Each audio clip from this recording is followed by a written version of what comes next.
What's up, what's up, everybody? Welcome back. Welcome back. Part 2 of day 4, the Cassie testimony, cross-examination. Let me make sure we're live. Let me refresh here. Are we live yet? Looks like it didn't register. Boom. There we go. What's up, everybody? Okay, thank you for coming through. We just finished with the chase. Really crazy police chase. If you missed that, go back. Also, with the trial, I jumped on at 11 today. So part 1 was earlier today. There's a playlist. It's also on my YouTube page.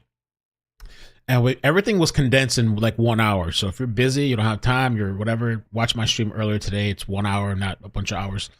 It's condensed. So we're here for part 2 to end off the day today. And I wanted to play this clip, and we're going to get into the live tweets and some of the updates and testimony. Let's play some. I want to get this compare. Thank you. Sir, how do you think you did? Powerful testimony today. What was the most powerful part of it? Just the whole thing was powerful. And she told her truth. I wouldn't want to be having to do that cross-examination. That's for sure. Are you worried about how she's holding up being pregnant and having to deal with all that stress? It's always a concern. Obviously, given that she's about to give birth, but in the coming weeks. But I'm not going to give a date, but as you can see in court, she's very pregnant. She's about to give birth, but she's holding up strong. I mean, having to recount what happened during those 10 years and beyond, and talking about her contemplation of suicide, really just very powerful. What do you think really is the part that got to her? It seemed like she really talked about their love. She really started to break down about how he just wasn't giving her what she needed beyond. She really felt that they were in love. I think really just she was numb from the drugs that she was taking and everything that she had gone through, and she realized that she had to tell the truth. And she told the truth in November 2023 when she filed her civil complaint. A lawsuit. She revealed that she settled that case for $20 million. Were you surprised that she said that? No, that's a fact. And now she's here in court to tell her truth here. So great, as I've said before, we have great faith in the jury system. We're going to let the jury decide, obviously, Mr. Combs' faith, but today was just a powerful day. Thank you. Thank you very much. Thank you, sir. Thank you. Alex, he looks not that great leaving here. Okay, so there you have it. That's Douglas Wigder, the attorney representing. Okay, so you guys ready? We're going to do part 2 of today, Cassie's cross-examination. And by the way, Sean Puffy Combs, P. Diddy, he has fans. Some people don't think he has fans or whatever. No, he has fans, well, obviously fans, but supporters. There was some guy that was arrested today outside. Free Diddy! Free Diddy! Arrested. Look at him. One of Sean Diddy Combs' fans hangs outside, hanging around out the federal courthouse in Lower Manhattan, has been arrested. He's angry. He's upset. Detained. Free Diddy. Look at that. We're all sinners. Free Diddy. What did I say? DJB Original Jungle Boy Chaka Chocolate. Okay, Free Diddy. He got his supporters out there. You thought he didn't have supporters? And his kids. Okay. All right. Let's go with the live tweets first, and then we'll recap with some of the articles. If you guys could help me out with the like button. I used up my notifications. So they came back from the lunch break, right? They came back, and Miss Estavo, says the judge, has the witness had a chance to review the exhibits? They are lengthy. Judge says, we'll do our best. I was told this witness would be off the stand by the end of the week. We let the jury go yesterday. So the judge, if you didn't watch the last one, they were kind of pressing a little bit like, hey, when is the cross-examination going to be over? Even though it was only half the day, they just started. And they're telling him to kind of expedite it, I guess, because she's pregnant or whatever. But they're talking about we're going to need till the end of tomorrow. Tomorrow's Friday, maybe even after. So the judge is like, well, can we expedite this? Judge, if there's something that really needs to be done on the cross after lunch tomorrow, I may allow it. We have to leave time for redirect. Judge seems very concerned about the prosecution, but like, are we supposed to be fair? Shouldn't it be the prosecution and the defense has their time? We have to leave time for the redirect. The witness is being responsive. Ventura enters the room. Cassie, the jury enters. Combs, Estavo says, let's turn to GX411. Prosecution says it's not in evidence yet. Defense says, so B414, page 3 and 4, you wrote, I love our FOs when we both want it. You felt that? Question mark. Loving FOs were just words at that point. What do you mean words? You know what that means. That's freak-offs. So the defense said, Mr. Combs wrote to you, I want to freak out right now. And you wrote that you wanted to. LOL, me too. Cassie said, I texted more than that. Defense says, but you did text to him. Mr. Combs wrote to you, Jules is available if you're into it. Defense says, you could have said yes or no, and you said, love you. There was no yes or no, Cassie said. Defense says, bring up B420 on page 2. Mr. Combs wrote, do I have your permission to set up freaky fun? You wrote ovulation. Cassie says, yes. Defense says, here, what do you say? Cassie says, I asked which hotel. I must have called him in between. I don't want to assume anything. Defense says, he said montage. You said you could also go to Pleasure Chest. What would you get there? Cassie says sexual supplies. Defense says, what supplies? Cassie says lubricants, outfits. Defense says, he says have fun, impress me. You say he says, can we kiss a lot? And what do you say? Cassie says, yes. Defense says, you wrote, I left the iPad. Cassie says, I don't know whose iPad this meant. Defense says, Mr. Combs wrote, I'll be there after my session. This was in June 2017. Do you remember arguments you were having at that time? Cassie says, not specifically. Defense says, here you say the game starts at 10 p.m., no breaking character, to 8 a.m.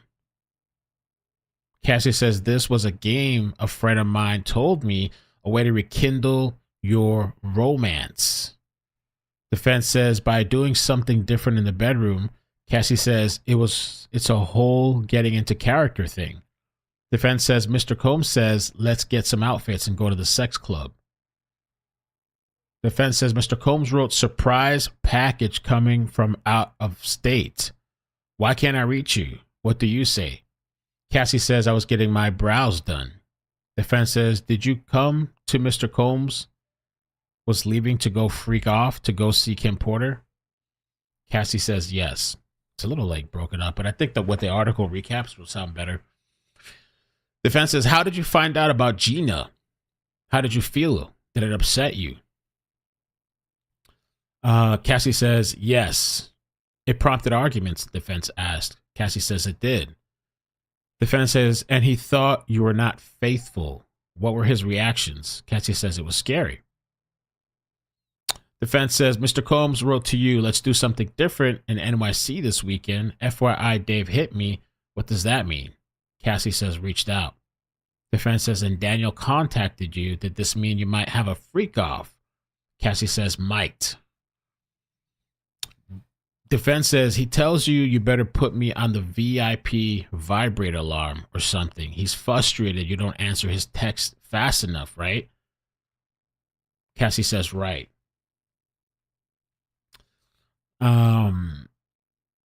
Defense says, you tell him to come to NYC understanding there could be a freak out. Cassie says, maybe. Defense says, you saw the Book of Mormon. Cassie laughs. Yes, the Book of Mormon. Oh, yeah, that moment freaks, bro. I gotta be careful because those Mormons, anytime I joke around, I get like an email from the Mormons. I saw what you said. It's not true. Defense says masked pleasure. Is that a sex club? Cassie says, I would assume so.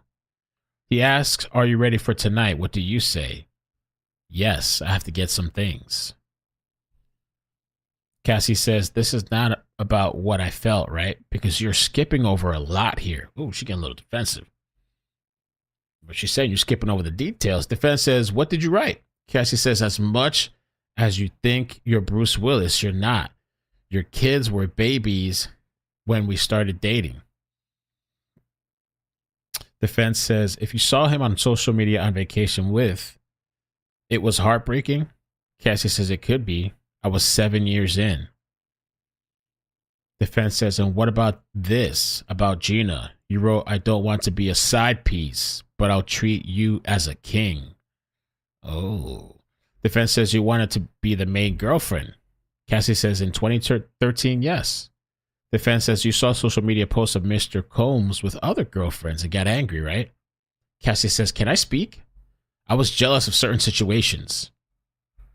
Defense, did there come a time he suspected you were in a relationship with someone in the industry? Mr. Mez Cuddy. Yes, that's Kid Cudi.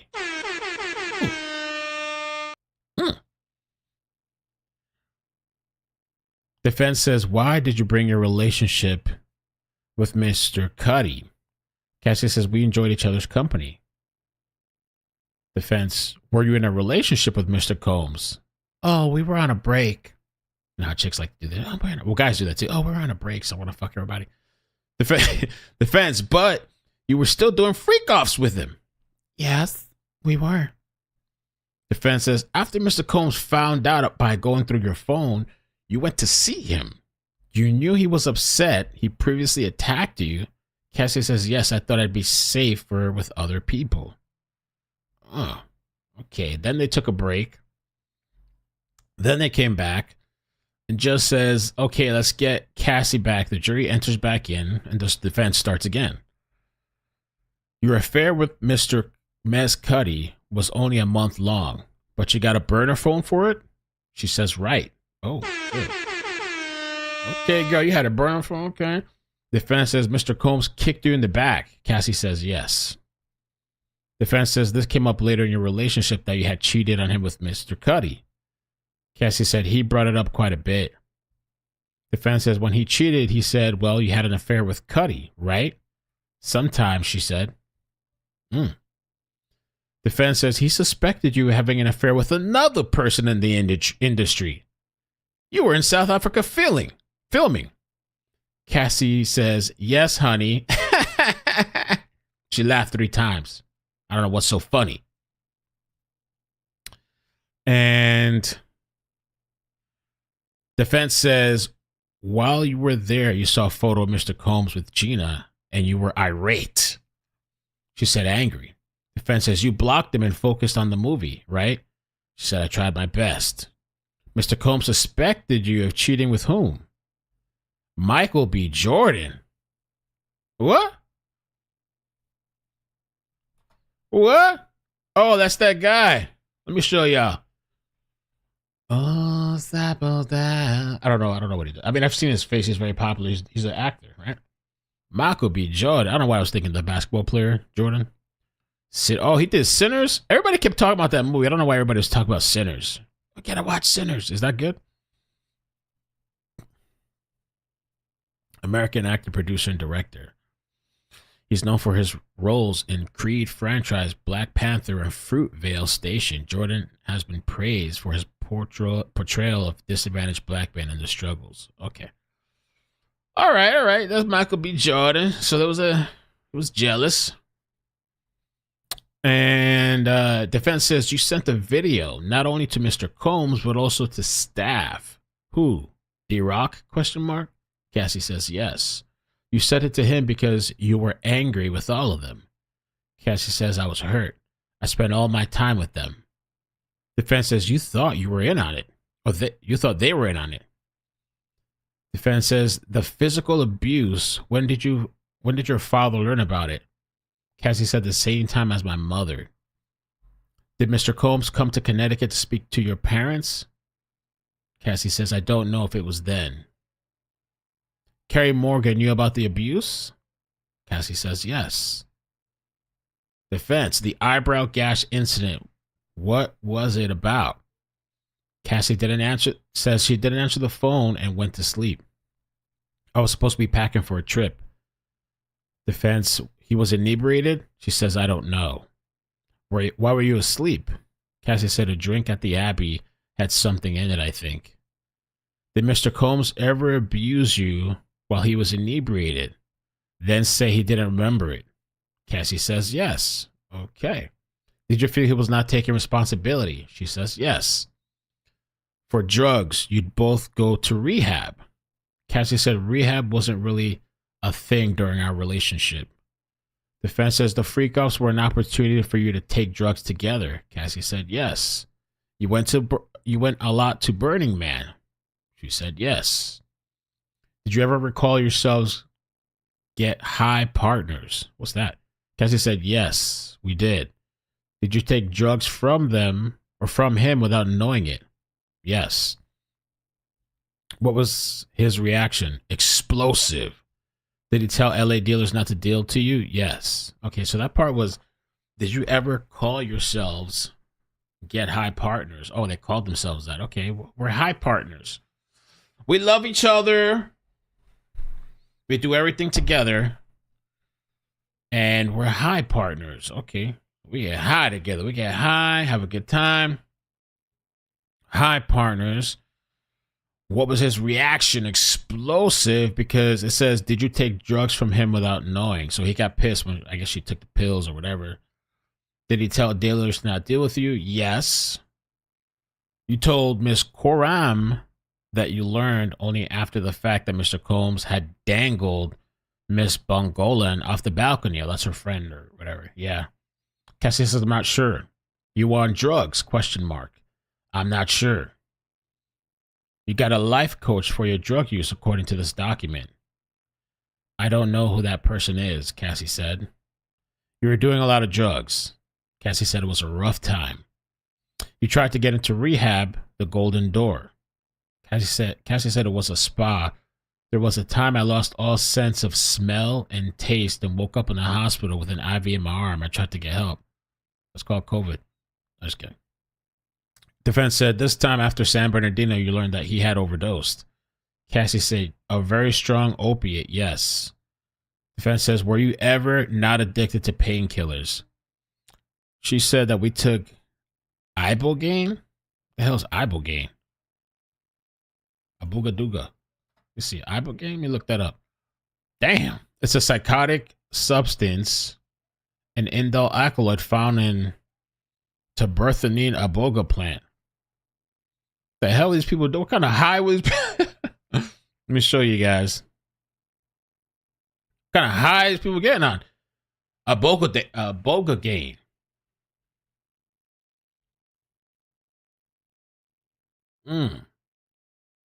A psychotic substance, an indole alkaloid found in tabernath iboga plant is known for its potential to cause disassociation. It has been used in traditional ceremonies and practices. And it's being studied for its potential in addiction treatment, particularly with opioid addiction.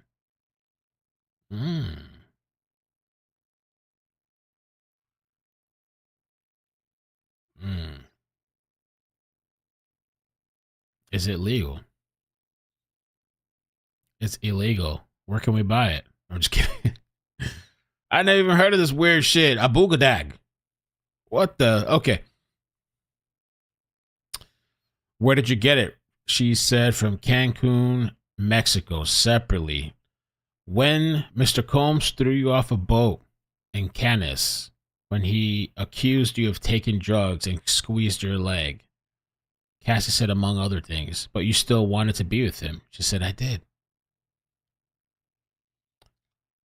Switching topics. When you say Mr. Combs went with you to find Suge Knight, do you remember telling the government that you did go with them?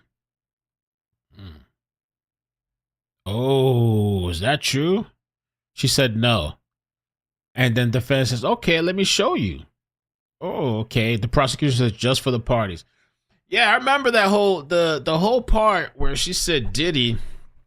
I thought she said she was in the middle of a freak off, and all of a sudden Diddy found out that Suge Knight's at a diner or something. So he gets up and scrambles. He gets the homies, gets some guns and dips. Now she had said in this trial that she didn't know what was going on and she left and whatever. But the defense is saying you told him that you went. So they show something to them. Then Cassie says, I did not go with them. So I don't think I said that. Defense says, you also did drugs with Miss Morgan, right? Cassie says, yes. Do you recall telling the government that you did not say what he did, hitting her in the head with a wooden hanger? Cassie said, I saw the hanger. I saw he was angry that I was doing drugs with Carrie.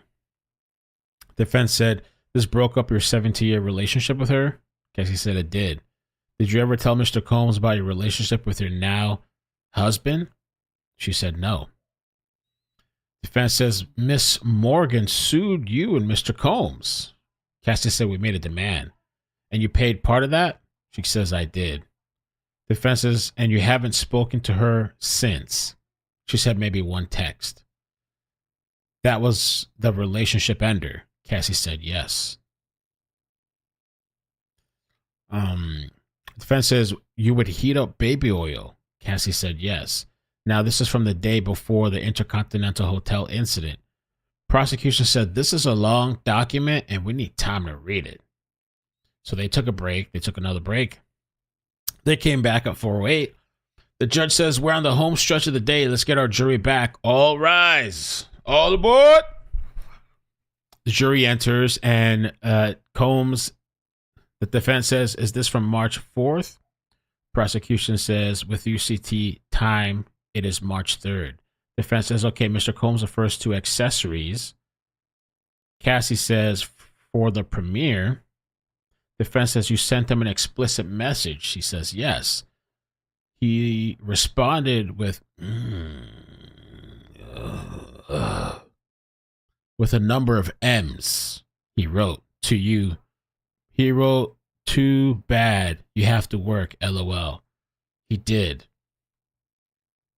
Defense says, you ask him, are you feeling better? Question mark. Then he's discussing bodily function. Cassie says, yes. Cassie says, could we just clarify what time these messages are really from with UCT? Prosecution says there's a stipulation on that. And so there's a document here. Let's take a look at this document. We're already caught up from today. Okay. So let's take a look at this document together. That was pretty quick. Not bad. 23 minutes. But we are going to take a look at the articles because I want to see what the other reporters have to say and fill in the context and all that. But this article, I don't like the way this looks. I don't like the way this looks. Okay. Stipulation. Exhibit 1303. It's hereby stipulated and agreed by among the United States of America by Jake Clayton, United States Attorney for the Southern District, blah, blah, blah, blah, blah, blah. The counsel and defendant Sean Combs, a.k.a. Puff Daddy, a.k.a. P. Diddy, a.k.a. Diddy, a.k.a. DPD, a.k.a. Love, a.k.a. Pop, and through his attorneys, Mark Agnifilo, Tenny Garagos, Shapiro, Anna, Jason, Brian, Xavier, Nicole, Lisa, Tommy, Lena, Nina, coordinated Universal Time, or UTC, is 5 hours ahead of Eastern Standard Time during daylight savings time, which is typically between early March and early November. UTC is 4 hours ahead of Eastern Daylight Time. Okay. Amazing. So let's do this. While we wait for the next updates, we got about 30 minutes to the end of day. The end of day. And we're going to just touch on some of the things that different reporters have said. Cassie testified that she was jealous of Diddy's baby mama, Kim Porter. Okay. Cassie Ventura testified that she was jealous at times of Sean Diddy Combs' ex-girlfriend and mother of his 3 children. Kim Porter. All right. I had some jealousy towards Miss Porter. Yeah. Ventura testified Combs dated Porter from 1994 until 2007, around the time Ventura and Combs became romantic. All right. She mentioned, and we talked about this in the live tweets, that have fun impressed me. Diddy told Cassie as she shopped for lube, sexy outfits for the freak off near the end of their relationship. The jury saw messages between the couple sent on May 26, 2017, near the end of their relationship, about her run to a sex shop called Pleasure Chest. Ventura testified that she went to the X-rated store. She would get different sexual supplies and lubricants and outfits. Another message showed the pair appearing to try to avoid getting pregnant after Combs suggested having one of our nights. Ventura said she was ovulating, and Combs responded that they would be extra careful.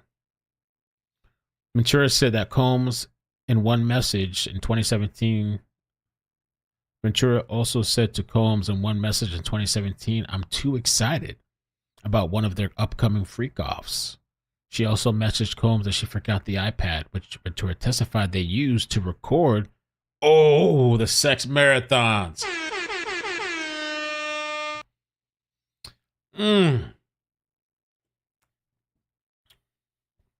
So they're pulling off all these things to try to counteract what she said. You know, I'm excited for the freak off. And damn, I forgot the iPad to record, the one that you're blackmailing me on, I guess, you know. Peeved judge warns defense to finish questioning. They just started this afternoon, and they started like at 10 a.m. The judge is like on them. Hurry up! The prosecution had a day and a half. A peeved judge warned defense attorneys that they would get only a day and a half to question Ventura. "This is not the kind of witness who is fighting you," the judge said. Nobody said that she's fighting. The judge, I don't know, it's kind of weird. Let them do their thing. Give them their fair counter. I want to hear this. Hurry up.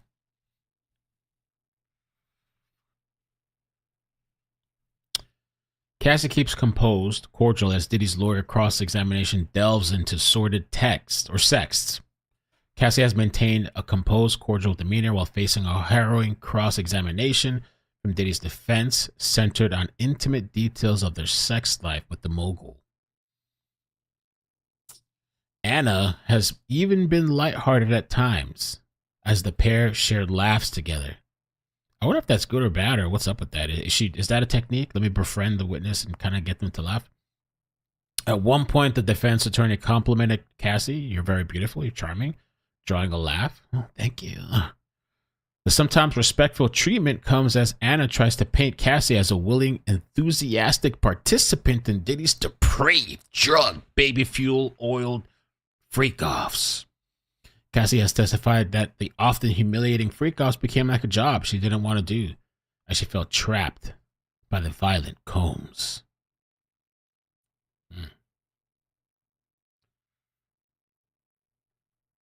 The whole thing, too, I was a little confused by this. They break it down here. As much as you think you're Bruce Willis, you aren't.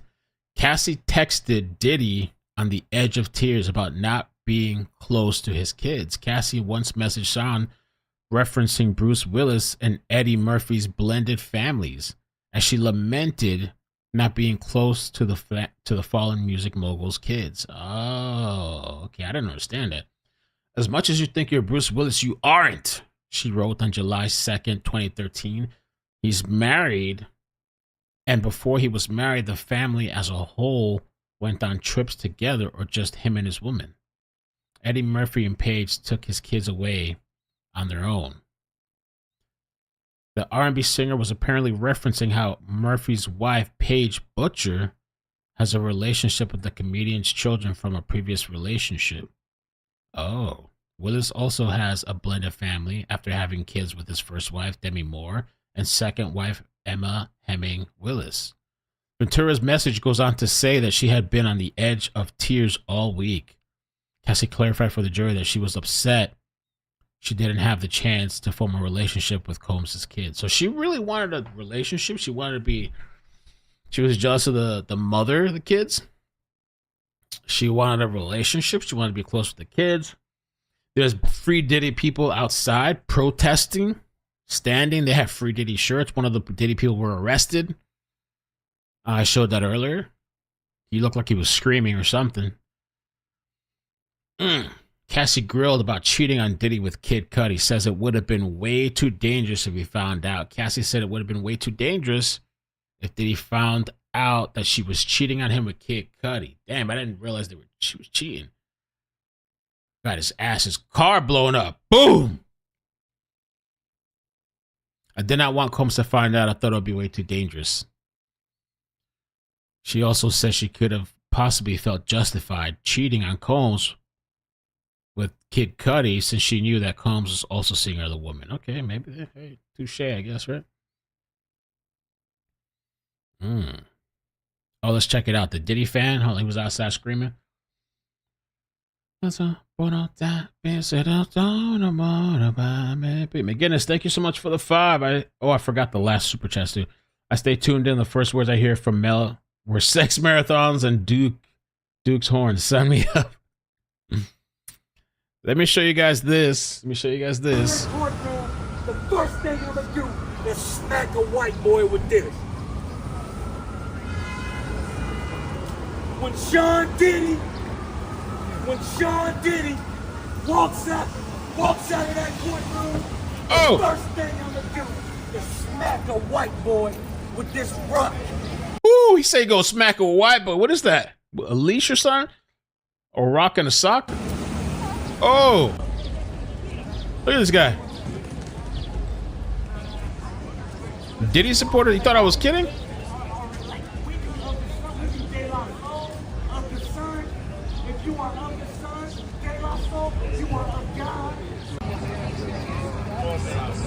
Yeah, I want to get shot. I'm bulletproof, bitch. I'm bulletproof. Come near me, and you go into the emergency room.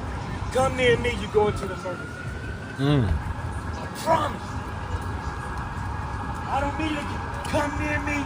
You go into the motherfucking emergency room. White boys. Wow. Come near me. On camera. I'm gonna kill you. Wow. On camera, bitch. So that was video before he got arrested. Wow. Amazing. Fantastic. Diddy supporters not playing out there. So who is Ana Estevao? She's Diddy's lawyer doing the cross-examination of Cassie. She's listed as a partner at New York's Harris Trazo LLP law firm specializing in defense of individuals and organizations in high-stakes white-collar and criminal matters. White-collar. Combs' 7-attorney legal team, led by New York attorney Mark Agnifilo, includes Teddy Garagos, who has experience defending against sexual misconduct claims. Her dad is a high-profile attorney, Mark Garagos, whose celebrity clients have included Chris Brown, Keisha, and Michael Jackson. Ooh. Got top of the line, Diddy. So we talked about this as well. A jealous Diddy suspected that Cassie had a relationship with Creed actor Michael B. Jordan. Cassie Ventura, while testifying about infidelities and jealousy during her decade-long relationship with Sean Combs, casually dropped another A-lister name. Oh, man. Oh! Combs suspected you were in a relationship with someone else. Who was that? And she said, Michael B. Jordan. Ventura also testified that Combs was enraged over her short-lived relationship with Kid Cudi. Kid Cudi in a dress. She acknowledged that she carried on that affair in part to retaliate to Combs for Combs' own infidelity. So he was just a tool to get back at Diddy for what he did. They were also high partners They call each other high partners, hanging out, getting high. Part of the reason you wanted to participate in the freak-offs was to have time with him, have your time with him. It was a special time with him you cherished. And Cassie said yes, repeating the one-word answer when Estavo then asked, it was time to connect with him. Did you ever call each other get high partners? To which she continued to say yes. Defense also noted that there were periods when Combs didn't approve of Cassie using drugs, including opiates. Cassie has previously testified that drugs were a big part of the twisted freak-offs Combs allegedly coerced her to partake in, recalling one terrifying incident where she woke up naked in the shower after ingesting GHB, one of the sick sex sessions. Say that 5 times back. 6 sex sessions. She said she developed an on and off again opiate addiction, relying on the pills to help her feel numb after taking part in the freak-offs.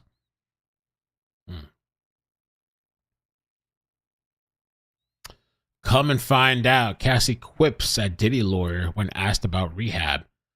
Cassie quipped, saying, come and find out, when Diddy, Sean, lawyer Anna asked about rehab.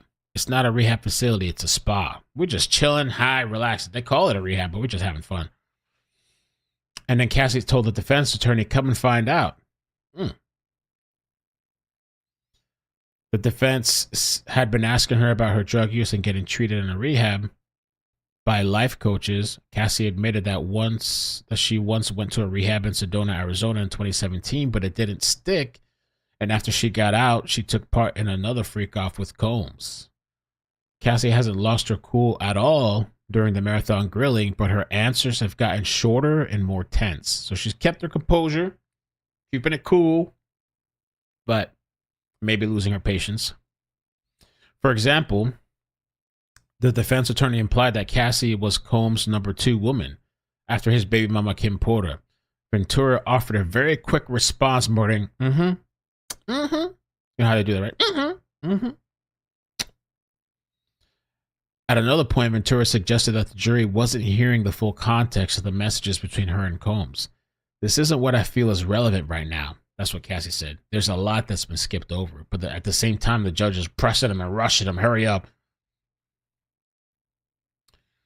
Cassie testifies about night Diddy OD'd on opioids after Playboy Mansion party. So we get more details with the articles.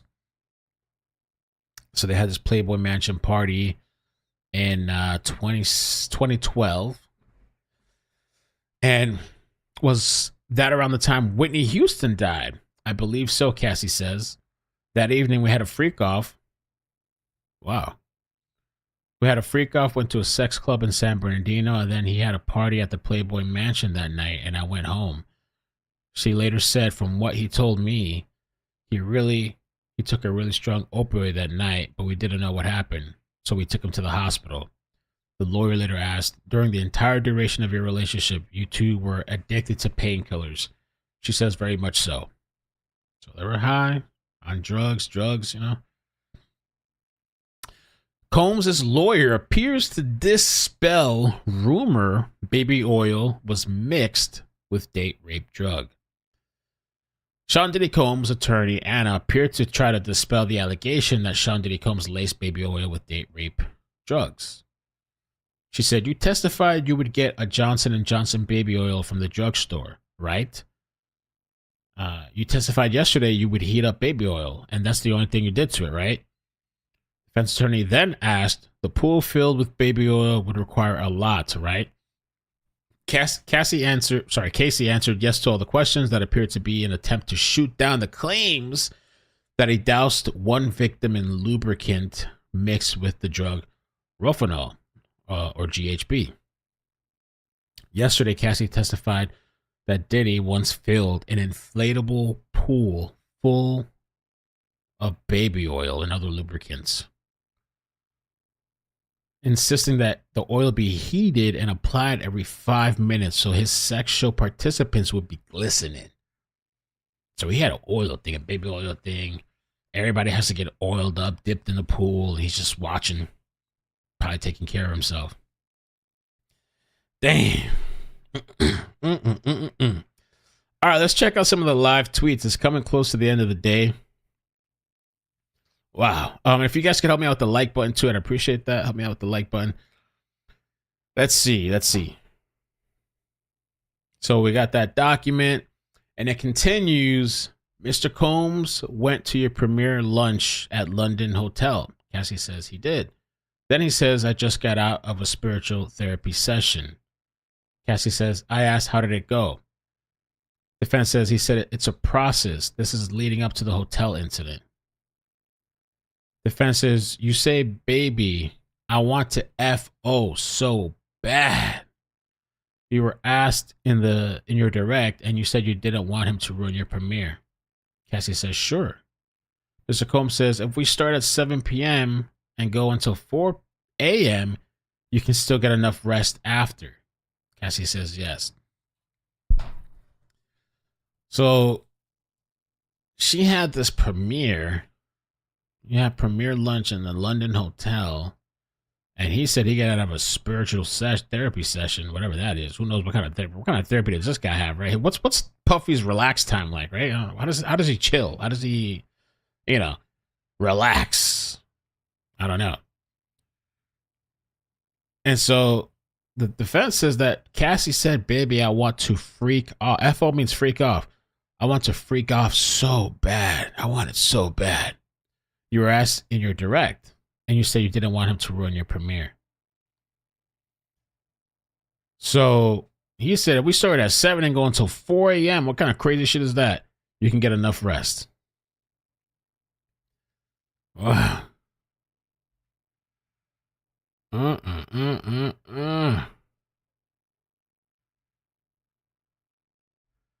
All right, let's see some of the other reporters. Maybe we can fill in some of the bubbles.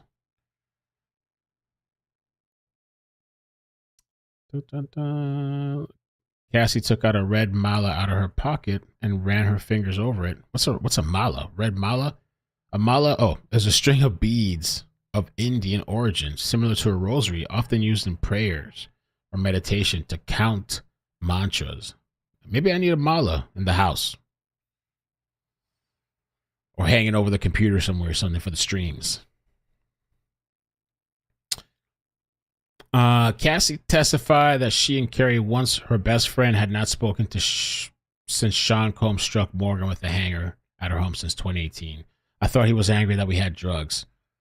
Cassie said of Combs, when a defense attorney asked if Combs was angry because he wanted Cassie to stop doing drugs, Cassie clarified that he wanted her to stop doing drugs with people other than him. Oh, okay. We gotta have an exclusive deal.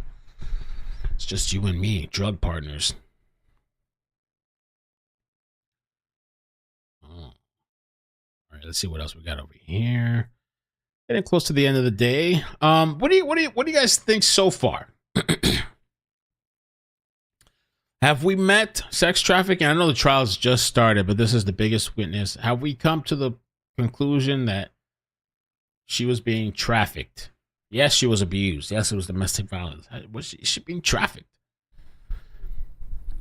Cassie confirms baby oil used in freak-offs contained no drugs. So that was a big thing because a lot of people were talking about that. The drugs, baby oil, baby-laced oil and stuff, Let me put that out in a little tweet. An emotional week for Cassie. Frankly, emotional for people who have just been following the case. The details are so hard to hear. She broke down several times in tears. Describe what she says her relationship was like with Combs. It's interesting that the defense is doing what it said it would do in opening statements, and that is they're trying to present a case where this was all about consensual sex. Even though they admitted in their opening arguments that there was violence, they were saying they're going to prove that it's consensual and not the charges that he's facing in federal court, which is including racketeering and sex trafficking. So they had her read emails where she's talking about how much she loves him and explains the relationship and how much she wants to be with him, including even being a part of these freak-offs which he had introduced. And here the attorney, the defense attorney says, why did you want to spend so much time with him? And Ventura says, I wanted to spend so much time with him in 2010 because I fell in love with him. He was charismatic, big personality, larger than life. It should be mentioned that it was also revealed this morning in the text. She sent a text to him starting to question these freak-offs and being in sexual involvement with other men. And she said in the email that this kind of activity is something she thought she would engage with her husband and not with other people. So it's interesting that the defense is playing that particular email because she is starting to have some questions. Right, well, Rahima, we know prosecutors are hoping to wrap up Cassie's testimony today. Does that look likely? I don't think so. Well, that's what the prosecutors want. I'm not going to tell you that's what the defense attorneys want. They had suggested that she would be on the stand all day today, all day tomorrow, and who knows, it could even go into Monday. Yeah. That, of course, if she does not give birth, as there is talk in the courtroom today, that they were hoping that they could move this along, Cassie Ventura's attorneys were saying, because she is 8 months pregnant. She is very close to her due date, and in fact, it could happen at any point. So, what this is? Imagine her water breaks in the courtroom, or what if she purposely tries to get out of there just because she don't want to finish testimony? You can't go all those. It's a lot of stuff to cover in a short amount of time. All those years to try to squeeze it in. You can't really rush that part. The big main star witness. You know what I'm saying? Look at Johnny Depp when he was on the stand. They're also saying that Combs once overdosed on opiates. We talked about that. Overdosed on opiates, and according to Cassie, and that his drug dependence caused him mood swings and dependency.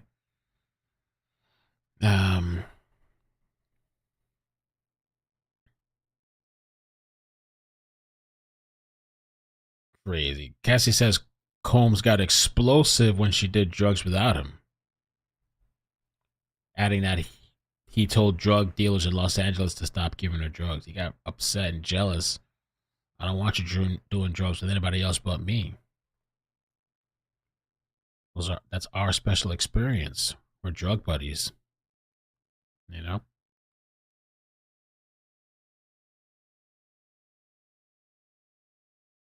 You're asked. I would say he was an addict.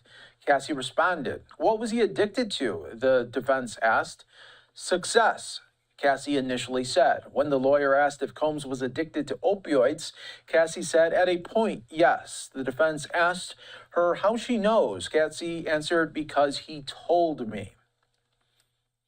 The defense tells the judge that Cassie may have to return next week. Combs' lawyer said that they don't expect to be done questioning Cassie until the end of the day on Friday. If that happens, it's possible she'll need to come back to court on Monday so prosecutors can ask her more questions during a phase of testimony known as redirect. Let's listen to Tisa tell. She's live out there, and then we'll get some more updates. He could have been. And she was like, but you were jealous about all these girls. And she was like, no, just one girl. And they were like, who? And she was like, mainly Gina, right? Gina. Right? She said, mainly Gina.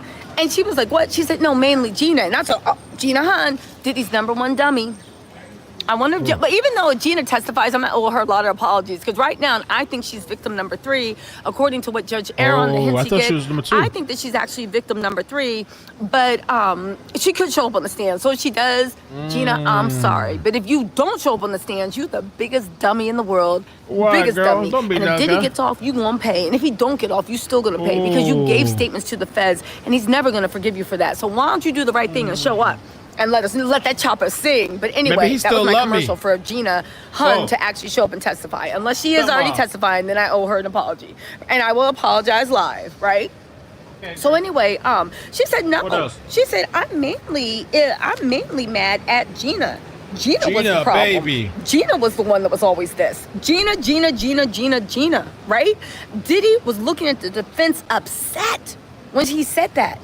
But it made me wonder why. And then I said, do you think he's asking all these Gina questions because at the end of the day, he wants us to punish? Like, he wants to punish Cassie. He liked when Cassie upset. He liked when Cassie was jealous. And the fact that Cassie is just so unbothered, that might be why he was upset, because his attempts to get under her skin just did not work, you know? Pamela Narciso, thank you so much for the super chat. Smile and will fit, thank you for joining the family. Valletta Williams, thank you so much. Black Butterfly said, you're a star reporter on this trial. T says, so proud of you. And also, Jen X said, sounds like Diddy's trying to have a personal argument with Cassie. Oh my God, Jen X, that's exactly what it was. She said, sounds like Diddy's trying to have a personal argument with Cassie after all this time. That's exactly what it was. There's something wrong with that man. Even how he was radiating anger. You was about to literally risk it all and be a Division I crash out in the middle of federal court, and you literally still trying to nag and play mind games with your girlfriend. The only thing is, I think he remembers Cassie is that 22-year-old, and Cassie is a woman now. The legendary kind, what's up, Sid? You're right. Cassie is no longer innocent, and Diddy's definitely guilty to the haters. In the chat, tell it all, Tisa. May hedge of protection to round you. Thank you. No one trumps the great Lord. That's right. Taniki Brown said, hi, Tisa. This is your NYU nurse. Please give us a shout out. It's Nurses Week. You're doing a great job. Shout out to all the New York nurses, all the nurses all over the world. This is National Nurses Week. Make sure y'all treat y'all nurses right. And let me run a little bit. This is what you told me. We gave you dates, we gave you times. You've been agreeing with us this whole week, and now you want to just do a switcheroo? Because what they thought they was going to do is run Cassie, run the clock out for Cassie. See, they thought since Cassie had a hard leaving of Friday, that if they just kept asking her dumb questions, then by Friday, right? By Friday, there wouldn't be any time for a redirect, which is when the prosecution gets a chance to ask more questions to make the defense team look stupid. So they thought they could run the clock out. Judge Amram was like, that's not happening. I don't care if he's facing life in jail. I'm holding you to your word. You have all day today, and then you can have the morning of tomorrow. Following, unless it's extenuating circumstances, that's all you get, and then we're doing cross. And it's like, Yana, we don't agree. And the judge was like, Okay. So it's hot in there. She's saying Diddy has some. She's in her title too. She said Diddy had a meltdown. There are people in contacts and pulling every contact they want. Diddy's defense is struggling. That motherfucker. So she's saying defense is struggling. Is going to jail with 6 L's behind it. However, I'll tell you what. Tell me, girl. Right? It seemed like today Diddy woke up and realized, wait a second, this isn't a slam dunk. Why did he do that? Well, check this out, okay? This is the most interesting thing. I'm right at the courthouse. Shout out to y'all. Listen, but let me tell you, and also Sarah, if you're watching this, I will reach out. We're going to do dinner together. Listen. So what happened in the meltdown? I have so many notes, like literally 20 pages of notes. Let me see if I can pull them out and get them together for y'all. Hold on one second. Let me show y'all the scene outside the courthouse. All right. In the meantime, do you guys think it was okay? So far, we're just guessing. We're playing. We're just guessing right now, theorizing. Will Diddy be found guilty of sex trafficking, or as she says, smash trafficking? Just right now, where we are so far, what do you think? And of course, it can change later, but at the current moment in time, like how do you think it's going? And let me fast forward a little bit for her. We're still waiting on updates. Oh, damn! I closed it out. No. Let me open it back up. Inner City Press. We're still waiting for updates from Inner City Press, pimping.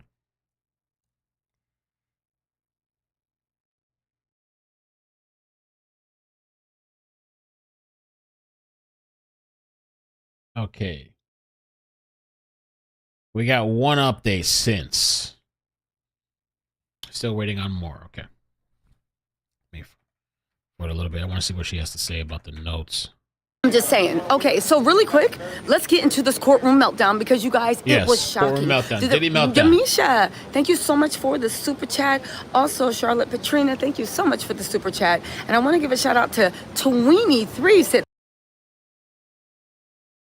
the defense ended up, so let me give y'all the setup, and then I'm going to tell y'all about the meltdown. The defense literally screwed themselves over. They tried to do something cute with the judge. I talked about this in the last live. It did not work. The judge basically said, cut the cap. Literally, they were sitting there, yeah. The judge looked at Marco Agafili almost like, man, just put the fries in the bag, bro, and make sure they hot, right?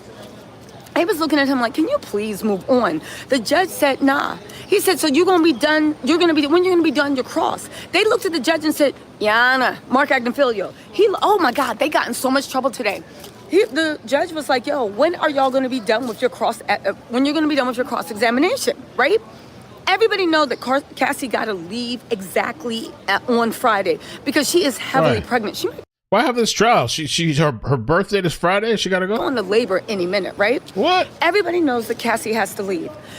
They were talking about all the week. The defense said maybe they should have waited for the trial then. Oh, somebody just left. Let me take their spot. Because they've just been lying. Has been like, yo, we'll be done by this day. Don't worry about it, this and that. So today the judge just happened to happenstance. It's my fit. Oh, I see you. You know what? Sorry, that's my fit. I got capris on. Anyway. But, court, I should have. Tina Kesley said, girl, you're doing the damn thing with your reporting. And Florida, the court soon.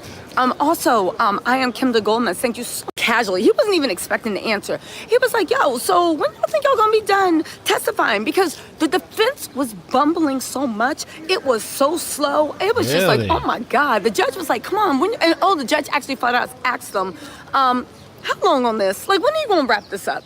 So he was like, all right, so when do y'all expect to be done quizzing her? Because you need time for a direct, they're doing a cross-examination, then you do a redirect, then you do a redirect cross, right?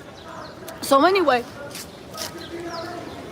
somebody's out there acting a damn fool. Maybe that's the guy that got arrested. As long as they're not saying kill Kisa. Ain't talking about me. They have no idea. It might go Monday, it might go Tuesday. The judge said stop. I've been asking y'all all week when you're gonna be done. Y'all told me that you would be done by Friday or mid-morning Friday. What you mean you don't know? And you know this witness has a hard time. Like, you know this witness can't be around probably next week, right? Yeah. So then that's when they were like, well, Your Honor, what do you want us to do? The questions come. And the judge was like, I don't care that you are saying that these questions are coming because you told me this and that, and that's what we base it. And you and everybody else in here know what the rules are. So Mark Agnifilio was like, Yana, this man might go to jail for life. And I said, it's about time somebody started talking about that potential life charges. Mark Agnifilio know that he's looking at life. Yana, this man is potentially facing life in jail. And you're telling us we don't have time with the witness? The judge, Aaron, looked at him like, you better stop. Literally, I saw Judge Aaron and was just looking like, you better wrap it up. He said, listen, this is what you told me. We gave you dates, we gave you times. You've been agreeing with us this whole week. And now you want to just do a switcheroo? Because what they thought they was going to do is run Cassie, run the clock out for Cassie. See, they thought since Cassie had a hard leaving of Friday, that if they just kept asking her dumb questions, then by Friday, right? By Friday, there wouldn't be any time for a redirect, which is when the prosecution gets a chance to ask more questions to make the defense team look stupid. So they thought they could run the clock out. Judge Aaron was like, that's not happening. I don't care if he's facing life in jail. I'm holding you to your word. You have all day today, and then you can have the morning of tomorrow. Following, unless it's extenuating circumstances, that's all you get, and then we're doing cross. And it's like, Yana, wait, don't agree. And the judge was like, okay, well, anyway, moving on. And Diddy was looking hot. Diddy was looking bothered because they had spent the better half of the morning asking Cassie stupid, nonsensical questions that you were just trying to get clicks and views. I bet you this weekend we see a bunch of infamous information coming out from TMZ and mainstream media because that's all these questions said. Like, was there drugs in the baby oil? You try, like, I'm getting to the meltdown. Hold on. So they had wasted the better half of the morning not getting to anything. On top of that little trick they did where they literally said they're going to give exhibits. That's what gets entered to the jury. All right. Okay. I just wanted to hear a little bit of what's going on inside the courtroom. Okay, so let's catch up on these updates. Let's catch up on the updates. We're here and we're... So they talked about the... let's see here. That you say, baby, I want you to F-O so bad. And about the premiere in Hollywood, Mr. Combs says if we start by 7 p.m. and go till 4 a.m., you can make it to the, you can get enough rest. So the defense says he's saying it'd be shorter than usual freak off, ? Cassie says, that's how I understand it. Defense says, what do you say? I mean, where's this even going? Cassie says, Carrie is here. We can't do it at my house. Defense says, you say that guy is sick. I'm not going to ask you what you meant. Defense says, so were you turning to Johnny? Was he a dancer or an escort? Cassie says, we hired him as a dancer, but he did what an escort does. Defense says, do you remember at the beginning of this freak off in the Intercontinental? Did you remember the beginning of this freak off in the Intercontinental? She says, not really. Defense says, the drugs were bad. MDMA, right? She says, I have no idea. Just says, it's 5 o'clock. Jurors, you may go home. Do not look up at anything about the case. All rise, all aboard. Thank you, Miss Ventura. No discussion with the government. We'll see you tomorrow. The judge says, how much time? How much more? Defense says, let me check. Prosecution says, half an hour on redirect. Agnifilo says, we'll figure it out tomorrow. So the judge is pressing him, rushing him. You know, there's like this time limit of like the baby's going to pop. Baby's popping tomorrow. Yet you're on a time limit. The baby, she's going to have to testify from the hospital webcam. Why start this trial if she's about to pop in 2 days or a day? I don't know if it makes any sense. And I understand she's having a baby, but at the same time, this is a serious case, a serious trial, serious allegations. What we're gonna do? We're gonna rush this shit and throw somebody and just like whatever because she's about to have a baby. So hurry up, you know, like whatever about everybody else. We just gotta, right? I don't know. Sounds convenient a little bit. So the defense pressed Cassie on the text messages she sent in 2016, the same day Sean Combs was recorded beating her in the hallway of a Los Angeles hotel. Combs' lawyer may have been trying to counter Ventura's previous testimony that Combs forced her to participate in a freak-off before the attack. Quote, are you getting rest tonight or are you going out? Combs asked Ventura in one message.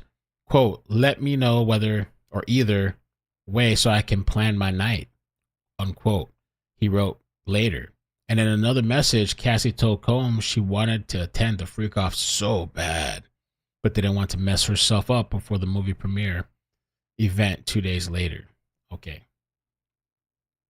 Analysis of Cassie Ventura's testimony is holding up under cross-examination. In her cross-examination so far, defense attorney Anna has not significantly chipped away at key parts of Cassie Ventura's testimony, including her contention that she was manipulated and intimidated to participate in sex and drug-fueled freak-offs for her boyfriend, Sean Combs. Earlier today, the defense confronted Cassie with text messages in which she said she was desperate to see Combs for a freak-off, but Estavo says did not press her on how those things or on how those messages might be inconsistent with her previous testimony, which Cassie emphasized she was afraid to disappoint Combs. It's unclear whether the defense will try to undermine Cassie's testimony that she felt trapped in her relationship with Combs, while the defendant's lawyers have argued that Cassie and other witnesses had a financial interest in accusing Combs of crime. So far, they have not even mentioned during the cross-examination the $20 million settlement payment that, according to Cassie's testimony Wednesday, Combs gave her to drop a sexual assault lawsuit against her in 2023. So I don't know about this lady that's on the stand. Not the lady on the stand, I'm sorry, the defense attorney. There's been some interesting things, but like I do agree. I don't think she's chipped away enough. It's been a whole day in there testifying. Has she done enough in one day? Doesn't seem like so. They better have some type of ultra. Why don't they have a different attorney? Like drug use and would favor Sean Combs in a way where we all know that when you're on drugs, you are not thinking straight. Yes, drug use or no drug use, I think it's going to favor Sean Combs either way. If she's on drugs, it's like, you know, she participated. But even if she's off drugs, at the end of the day, did she participate? And then was she willfully participating? So the jurors are going to be the ones who decide how the drugs come into effect here, and whether or not drugs played a part or didn't play a part, and all these, freak offs, and decide whether or not it was consensual, or was this something that Sean Combs forced her to do, and then she felt like she was able to consent. So that's where it comes down to. But at the end of the day, too, they have to prove racketeering, the prosecution. So it could be immoral, it could be a weird arrangement of events, but does Sean Combs do anything illegal? And that's the burden that the prosecution is going to have to prove at the end of the day. Also, I want to get your take on how is the jury going to continue, really? How's the prosecution going to keep the jury really focused? So 70% say yes, he's going to be found guilty of sex trafficking. 30% say no. Because right now it's easy to be focused in. You got the first week, it's Cassie on the stand, and they're talking about all of these freak-offs. But as it goes on, of course, it's not going to be this charged as it was maybe this first week here. So how do they keep them, especially when they start bringing in the expert witnesses? Those can sometimes be very boring on the stand. Yes. I mean, the first week is always the most exciting part of the trial because you have opening statements. You have an exciting witness. Usually the stronger witnesses go on the first week. Once the experts come on, it can get a little boring in days. So basically, the prosecution and defense has to almost dumb it down to make it seem like it's very understandable, because sometimes testimony from experts who are highly educated can make it seem to a different level where the jurors are just not understanding what in the world's going on here. So they're going to have to definitely, hype it up, maybe ask more questions. Damn, man, shit crazy, bro. Okay. Piers Morgan just dropped an episode. Piers Morgan. They want to listen in a little bit. Piers Morgan. I got to fix this other screen. Maybe I can fix it and we watch it together. I don't know. Let's see. I might cut this part of the stream out. I believe it's helped turn him into a sexual deviant. I've had FBI come to my house before and tell me found a threat against my life. Somebody didn't want me to do this interview. This is a dangerous game people are playing, and some people deserve retribution. You clearly feel that Sean Combs made people disappear. Shit. I know this situation's dangerous. I've had several attempts on my life throughout my career. Other people say that Diddy was a Fed himself, that he was on their payroll. Do you think that's a possibility? If there's smoke, there's fire, Pierce. I've very rarely seen any straight dudes in this industry, man. All bisexual weirdos. I don't want to be the only straight man at the party. And what would you like to happen to him? I'll say this. What's wrong with bisexual? They got a problem with bisexual? What you mean? What you talking about? Why are you hating? The opening days of Diddy's trial in Manhattan have been gripping, lurid, shocking, and revelatory. It's everything we should have expected from a federal case against a mogul and megastar who stands accused of sex trafficking, racketeering, and conspiracy. My next guest has been watching these week's proceedings with a particular and personal interest. Big Homie CC is a celebrity bodyguard, Big Homie a security CC entrepreneur, and he joins me now. Big Homie, thank you very much indeed for joining me.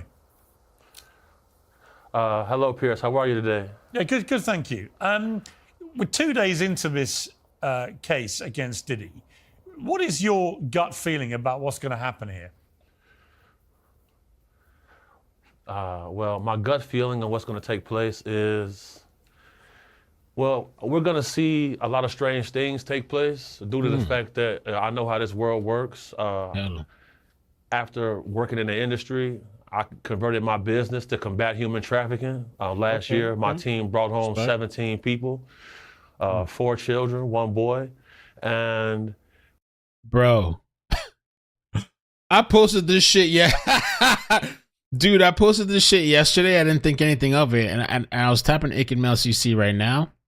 I was like, I was going to go over there to look at something. I look at this shit. This shit has 343,000 views. Oh, it said it gave me a warning. Come on. Oh, they're saying this is the full. Bro, I posted it. Was this yesterday? I posted this shit. I didn't even look back. I looked back today. What the? On CC. Okay, CC. Whenever these trials come about, the closer you get to the trial date, a lot of things start happening to remove people from the case that are going to strengthen the case for the prosecution. And I feel like we're watching that take place now with one of the male sex worker guys who provided tapes to the feds. He's disappeared. And this is similar to what happened in the Tory Lanez case. Who disappeared? Somebody? With the case for the prosecution. And I feel like we're watching that take place now with one of the male sex worker guys who provided tapes to the feds. He's disappeared. And this is similar to what happened in the Tory Lanez case where the bodyguard whose DNA was on the weapon, he disappeared. So I expect to see a lot of strange things take place. Strange things, man. Strange places. The defense team do a lot of steps to lighten the image of Combs. And we've been watching that take place. From what you know about him, Sean Combs, obviously the perception of him has changed dramatically since these allegations were made and since he got charged. I mean, from everything we're seeing now, he seems a very unpleasant, nasty, violent piece of work. Is that a correct assessment? Okay, the assessment is going to be correct. So what I've learned is whenever you see a gentleman like this, from affluence and power, whenever they have an addiction to MDMA or the drug ecstasy, they call it the love drug. So he's been doing this drug for over 20 years. So that's going to lead. Bro, they used to say that thing puts holes in your brain and all this stuff and all these effects. They say it fries you. So he was functional doing that shit for all these years and running businesses and everything. His view skewed when it comes to sexual activity. I believe it's helped turn him into a sexual deviant. And, you know, what type of man wants to see another man urinate in his wife's mouth? I feel like it's evil. I think his behavior is egregious. And, you know, I have a history of using very heinous acts on people like this who participate in this type of lascivious acts. Oh, who's that? As we're talking... Wait, who is this guy? This is Big Homie CC. Who's that?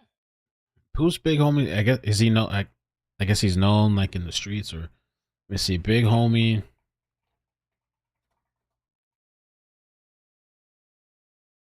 Okay. Big Homie CC is the nickname used for Emmanuel Newton, a former bodyguard for celebrities. Oh, like Sean Diddy Combs. Okay. Former bodyguard. He has a background providing security for high-profile individuals. He has a podcast. Big Homie CC has appeared. Well, I don't know if he has a podcast. Big Homie has appeared on podcasts and interviews discussing his experiences as a bodyguard, particularly his time working with Diddy. Interesting. Okay. Let's see. Cassie Ventura, who was his longtime girlfriend, is one of the two people who the feds have brought this case with. She says that Combs would bash on my head, knock me over, drag me, kick me. Asked how often, she replied, too frequently. She says she didn't want to participate in the freak-offs, as he called them, but she did so because she loved him very much and wanted to make him happy. She told the jury she was scared of what he would do if she said no.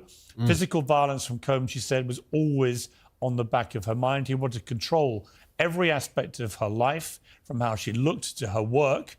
And when he couldn't reach her immediately, he and his employees would call her incessantly or come and find her in person. So she's building a picture of a violent control freak.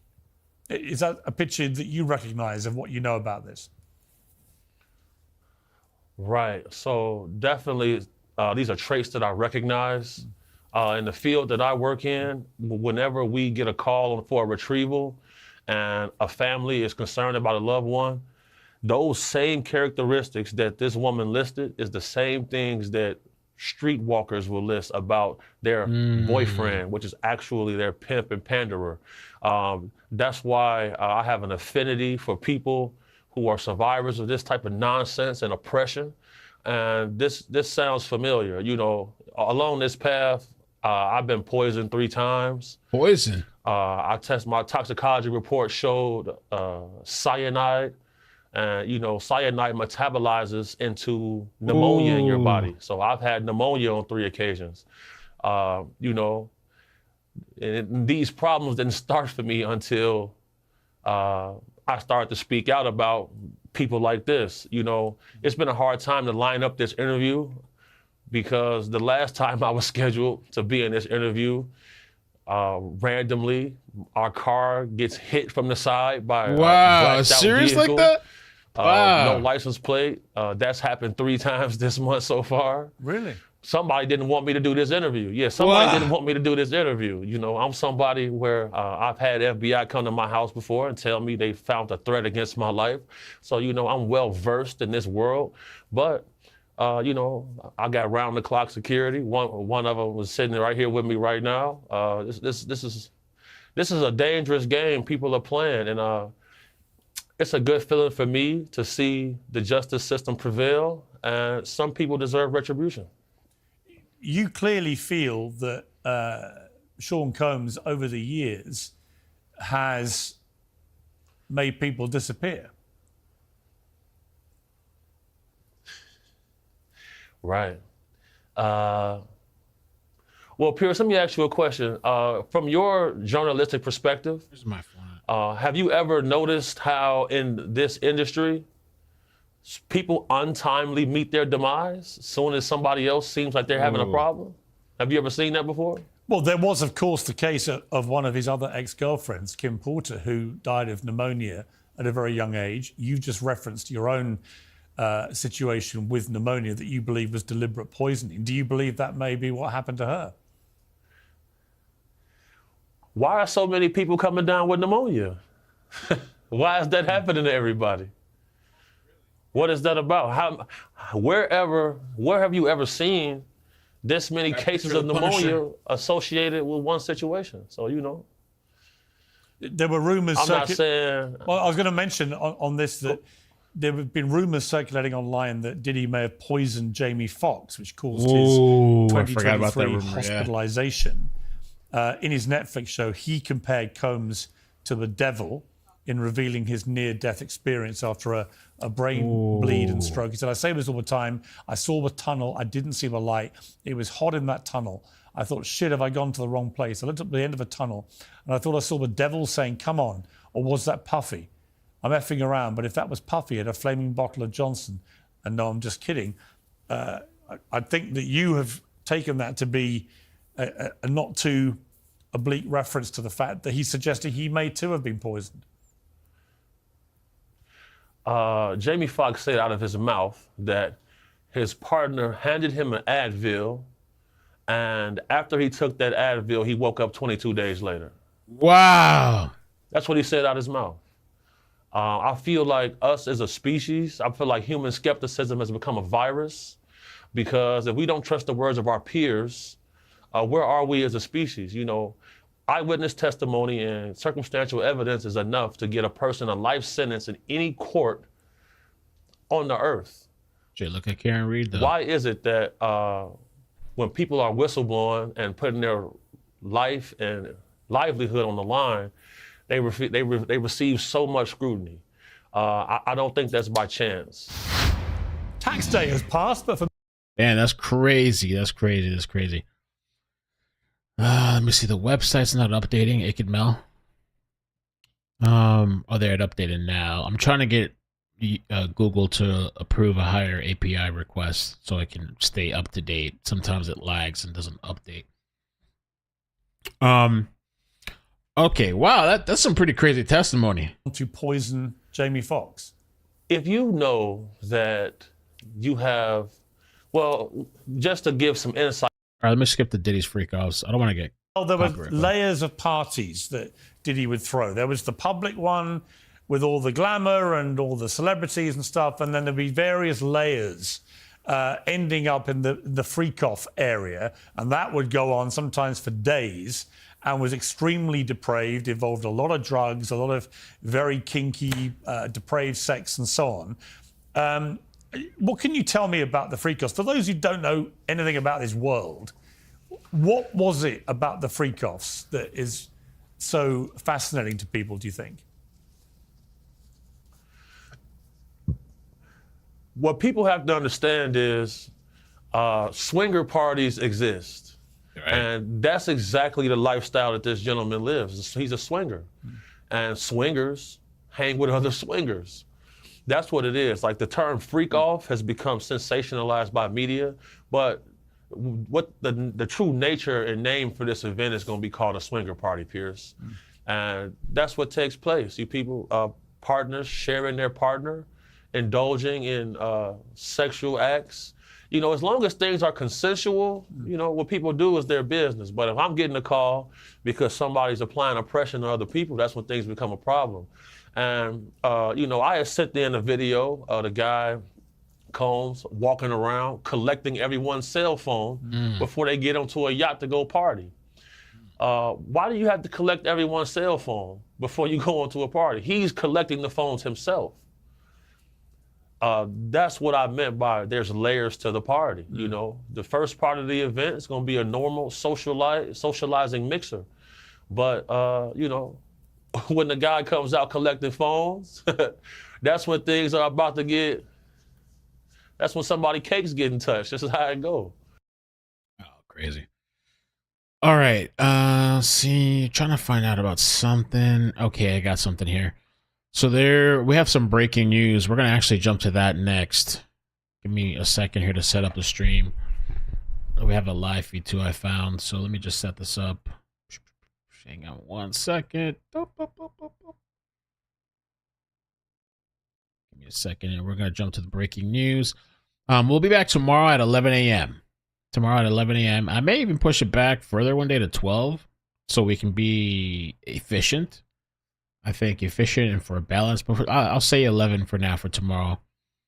We'll jump on because I don't think we need to spend the whole day. It seems to work out better for my channel. So for me, I think, you know, I can balance things out. I don't have to. Okay. So, okay, let's see. Boom.